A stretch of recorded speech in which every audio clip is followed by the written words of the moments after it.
Hi, it's Brogan here again. I hope you're having an awesome day. I hope you aren't letting life get to you. I mean, I know lockdown has just it keeps getting extended, and then there's level this, level that, and if you still enjoying lockdown, given whatever industry you find yourself in, I you in my prayers. Keep calm, keep safe, keep a sane head. Do something to keep yourself in check. Touch base with family members. Keep those video calls going. Today, I wanted to touch on a number of things, really. I had a bunch of interesting conversations this week. So, I was putting together a white paper which would highlight what's key, what are the key things you need right now at this point in the economy to be the most valuable employee. And so I posed the question. I asked a few close friends, old managers, mentors. I found that younger people were far more focused on qualifications. Irrespective of what the qualification is, they were highly focused on the fact that you must have qualifications. There's never too few qualifications, to quote some people. And it got to me because for me, I don't feel like qualifications is what really determines your value as an employee. But at the same time, if a lot of people think it, does that will it to be true? For me, I feel like value is something that is imposed on you. When I say imposed on you, I mean value isn't something you can control. It isn't a calculation. It isn't 1 plus 2. Your value is 2 out of 100. It's something based purely on people's interactions with you. So if you want to be the most valuable employee in your company, whatever your role is, whatever your position is, if you really want to stand out in terms of value, you need to be able to control people's perceptions. And control might be a bit of a strong word, but yes, you need to be able to complement their expectations and overmatch their beliefs. And what I mean by this is, more often or not, you'll find that the most, the smartest person at work, maybe if you're on a sales team, the best salesman, sometimes they don't have the best personality. They're not the most liked. They generally viewed in a negative manner. And that's not because it has anything to do with work. 9 times out of 10, you'll find out that people have had negative interactions with them, whereby, for example, a very common one is they'll ask for help, and top salesman will be like, "Oh no, me, I'm busy. I'm focused on my thing. I'm really engrossed here. I won't be able to help you." And unfortunately, things like that do decrease your value because, like I said, value is perception, and how you perceived often has a big impact on your value. What results you've shown have also got an impact. So it's all these things that make up what it is to be valuable as an employee. And it goes beyond saying that, okay, me, I'm the best worker, as in, I, I run this shit. If you want to know anything about this and you ask anyone other than me, there's something wrong with you because I run this game. That is me. That is me, by the way. Just to pat myself on the back. That is me. But on the inverse, I am a terrible teammate. I'm absolutely I'm the worst. I'm the worst. I lack fundamental communication skills. And it isn't that I'm bad at English. Well, to be fair, I'm not really that good at English too. But for me, I would define communication as the ability to correctly convey your message to someone else. And what I mean is, people will often, I say people, I'm kind of talking about me specifically. Something I've noticed is I will say something in what I believe to be the shortest, simplest way for it to be said. And when I say shortest, simplest, I mean go to the car, fetch the phone, come upstairs. And in my head, it's fairly simple. And when you hear it, it seems simple, yet I'll ask and someone will go to the car, they'll come back with the phone, they'll come back with the charger, they'll come back with 101 things. And what I've noticed is people often, especially people you spend a lot of time with, people you're closer to, people you like, tend to almost try and predict what it is you're thinking. So I'll be like, hey, can you pass me this cushion? And based on the things going on around them, they'll be able to anticipate that, okay, he wants the cushion because, for example, maybe I want to put it under here and I'm having a back problem. So nice people will go to the room, they'll get me a massive pillow and they'll put it here, and then I'm sitting there all uncomfortable because all I really wanted to do was hold it like a nice little plushie. So that's how I view communication. Let's sum it up. If you want to be the most valuable employee, one of the first things you need is good communication skills. Good communication skills, that means that people understand what you're saying. And when I say people understand what you're saying, people understand it in such a way that you wanted them to understand it. Not that they simply understand the situation, but they understand your intent, your purpose, the direction you are trying to take them. That is critical. That is absolutely critical. Number 2, and I'm sure we can all agree on this one, qualifications. Now, I'm a little anti-university at the moment, and the primary reason is I feel it's way too expensive. I don't feel like that information costs as much as its packaging. At this point, you're paying a premium simply because the institution is the institution.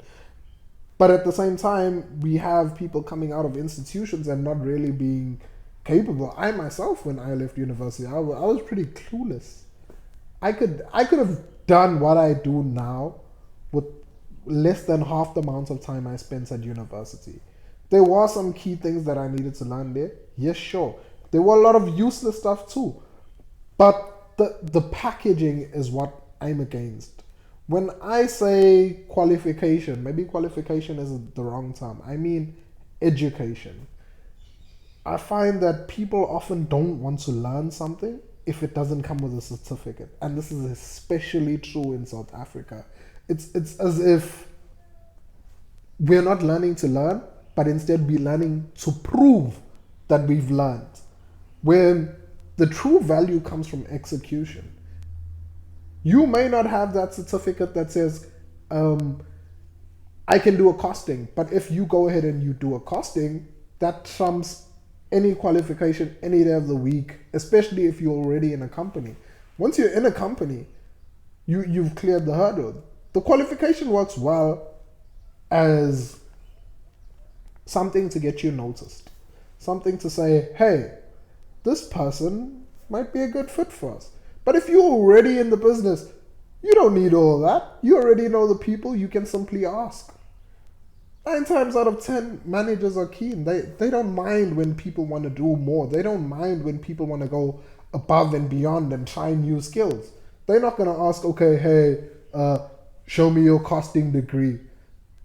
No, just like, hey, come along, speak to our costing guy. You can work with him, he'll help you, and then you've got that experience. You use that experience. That education is valuable. And when you go to your next job, it isn't an issue of you don't have a costing qualification. But no, you have one fantastic reference who will say that this guy handled his business. He absolutely dominated those costings. That was our previous costing manager. That's why I'm all on this whole costing bit. But yes, that's how we should be viewing education. Education shouldn't be something where we say, without the qualification, I'm not educated. Because you'll go out here, you'll meet the most brilliant people. Like my previous GM, that guy was an encyclopedia. He was so knowledgeable, down to making katanas. Katanas are Japanese swords, in case you didn't know. But he was incredibly adept. He was deep. So we need to get away from the way qualifications are being used. But with the whole COVID outbreak, I think the education industry is really going to be shaken to its core. Anyone living on a university model should probably rethink it, because everything's going to be going online. What will happen next is the barrier to entry will become much lower, because you have a lot of experts teaching stuff, but because what they're teaching doesn't come with a qualification, all of a sudden people don't get viewed in the right light. But once companies start to open up and they say, okay, what we really need is someone who's capable of doing X, Y, and Z. Not what we need is somebody who has the qualifications which says they can do X, Y, and Z, and then they get here and they just disappoint you. But yes, number 2, education.